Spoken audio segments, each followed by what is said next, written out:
Hi, my name is Teresa, and I'm the cook here at Parker School. I am reading chapter 19. In the morning, me and Winn-Dixie went down to sweep the pet store, and I took a little sausage for Otis. Is it Halloween? Otis asked when I handed him the candy. No, I said, why? Well, you're giving me candy. It's just a gift, I told him, for today. Oh, said Otis. He unwrapped the littlest sausage and put it in his mouth, and after a minute, tears started rolling down his face. Thank you, he said. Do you like it? I asked him. He nodded his head. It tastes good, but it also tastes a little bit like being in jail. Gertie squawked. She picked up a littlest sausage wrapper in her beak and then dropped it and looked around. Gertie, she screamed again. You can't have that, I told her. It's not for birds. Then, really quick, before I lost my nerve, I said, Otis, what were you in jail for? Are you a murderer? No, ma'am, he said. Are you a burglar? No, madam. Otis said again. He sucked on his candy and stared down at his pointed toe boots. You don't have to tell me, I said. I was just wondering. I ain't a dangerous man, Otis said. If that's what you're thinking, I'm lonely. But I ain't dangerous. Okay, I said, and I went to the back room to get the broom. Then I came back out. Otis was standing where I left him, staring down at his feet. It was on account of the music, he said. What? I asked. Why I went to jail. It was on account of the music. What happened?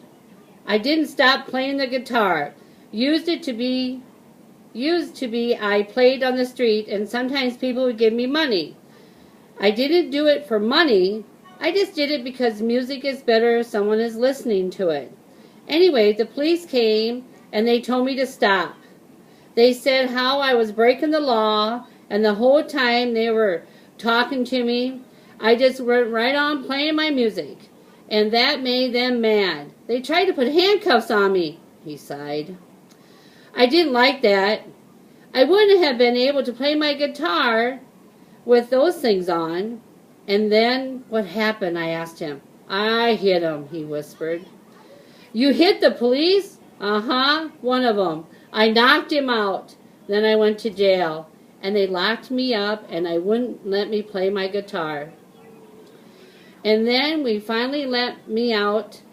They made me promise that I would never play my guitar in the streets again. He looked up at me really quick, and then looked down back at his boots. And I don't. I only play it here for the animals. Gertrude, the human Gertrude, she owns this shop, and she gave me this job. When she read about me in the paper, and she said it's all right for me to play the music for the animals. You play your music for me and Winn-Dixie and Sweet Pea too, I said. Yeah, he agreed. But you weren't on the streets. Thank you for telling me about it, Otis, I said. It's all right, he said. I don't mind. Sweet Pea came in, and I gave her a little sausage, and she spit it right out. She said that it tasted bad. She said that it tasted like not having a dog.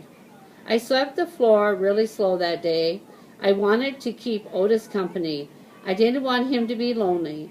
Sometimes it seems like everybody in the world was lonely. I thought about my mama. Thinking about her was the same as a hole you keep in the feeling with the tongue after you lose a tooth. Time after time, my mind kept going to the empty spot, the spot where I felt like she would be.